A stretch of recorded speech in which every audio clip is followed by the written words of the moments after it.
The DCU restructuring under James Gunn was essential after the sorry state of DCU, but it ended several promising projects as well. Welcome to Stats In. If you're just joining us, please subscribe and don't forget to turn on notifications bell for more video. When Zack Snyder made Man of Steel with Henry Cavill, there were no plans of building a DCU. However, DC executives were eager to catch up with Marvel, who were thriving with their superhero franchise. In their misguided vision for a DC franchise, the studio tried many things unsuccessfully before opting for a complete restructuring under James Gunn. The DCU already underwent several course corrections before the restructuring, resulting in a bunch of cancelled or abandoned projects. After the new regime took over control, all planned films in the former DCU were effectively cancelled.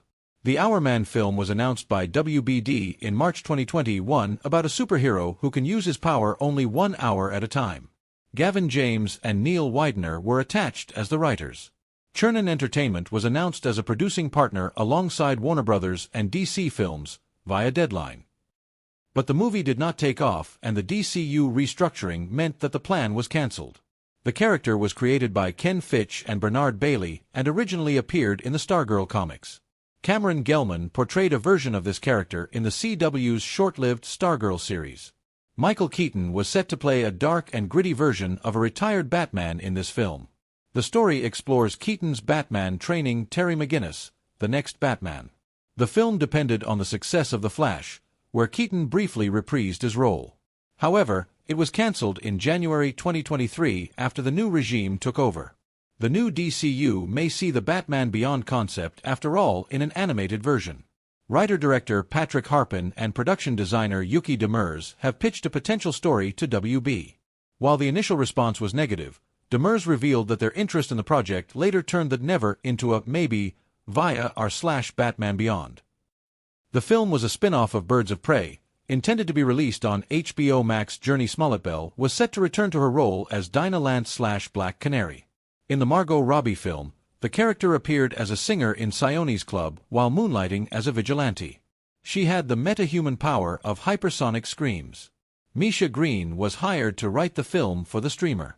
The movie even got a tease in a scene from another cancelled DCU project, Batgirl, via comic book. The last update on the project came in May 2022, but the DCU reboot may have essentially cancelled the project. A Justice League Dark movie was initially planned by Guillermo del Toro. In 2016, Doug Liman took over the directing duties from Del Toro. Liman left the movie a year later. J.J. Abrams was approached for a TV project after 3 years. In February 2023, plans for both the movie and the HBO Max series were cancelled.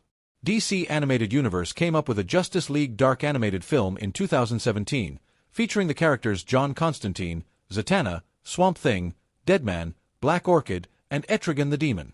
Batgirl fell victim to the new WB Discovery regime's tax write-off scheme. The film is the only completed film on this list to get shelved. It was scheduled for an HBO Max release in 2022, but WBD eventually decided to cancel the completed film. In a Variety report, WBD shared that a tax write-off was the most financially sound way to deal with Batgirl. New DCU CEO James Gunn reached out to directors Adil El Arbai and Bill Alfala to express support after the news of the cancellation. His co-CEO Peter Safran told Variety that the studio was focused exclusively on theatrical releases and Batgirl was unreleasable in theaters. He shared, "The film would not have been able to compete in the theatrical marketplace." Safran also praised the talent involved in the film. The film featured Leslie Grace as Barbara Gordon, alongside J.K. Simmons, Brendan Fraser, and Michael Keaton. Originally announced in 2017, the film about Batman's first sidekick was intended as a spin-off of Affleck's Batman movie. In 2023, director Chris McKay hinted at carrying the story into DCU. After years in development hell, sources suggested that the project was dead with the DCU restructuring. However, it is not the end of the road for a live-action Nightwing. Last year, it was reported that DCU is developing a Teen Titans movie with Supergirl writer Ana Noguera writing the script. Dick Grayson's Nightwing is one of the prominent members of this superhero team. Gareth Evans was attached to a solo Deathstroke film featuring Joe Manganiello's character from Justice League. Before the solo film, the character was supposed to feature in Affleck's cancelled Batman film. Despite a planned budget of $40 million, Manganiello confirmed to THR that the project was cancelled. In an attempt to win over the new regime, he took his Deathstroke screenplay Jim Lee at DC Comics, intending to make it into a graphic novel. However, as he moves on to DC, James Gunn's Marvel film Guardians of the Galaxy Volume 3 reportedly had WWE star Liv Morgan in tears throughout the film. Welcome to Stats In. If you're just joining us, please subscribe and don't forget to turn on notifications bell for more video. James Gunn may have gone to the other side and taken over DC Studios, but his stint in blockbuster filmmaking began with Marvel. The director made the runaway hit Guardians of the Galaxy, which firmly established Gunn as a filmmaker with a unique vision, great ability to handle a lesser-known IP, and a killer taste in music. Gunn's last stint with the MCU was the 2023 film Guardians of the Galaxy Volume 3. The film was all the more emotional than its predecessors due to its focus on Rocket's backstory.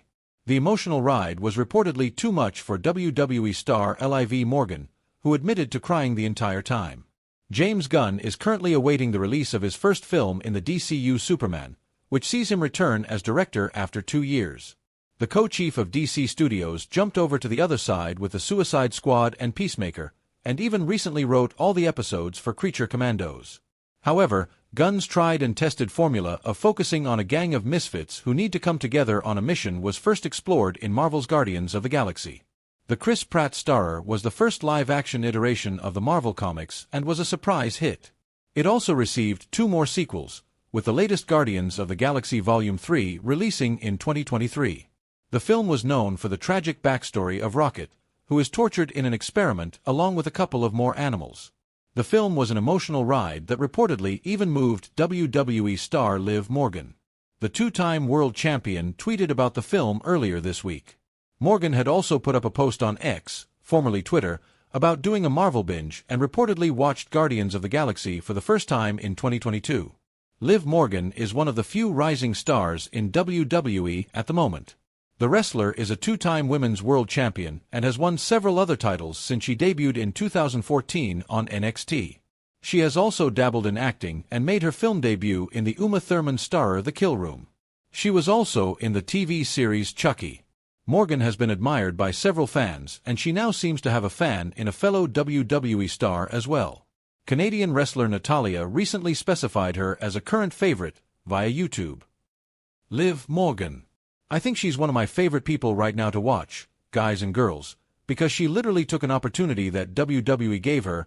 They met her halfway, but she was ready, she stayed ready. I saw Liv spend her days off in the Heart Dungeon. Liv Morgan won the WWE Women's Crown Jewel Championship last year but lost it to Rhea Ripley, ending her 226-day reign.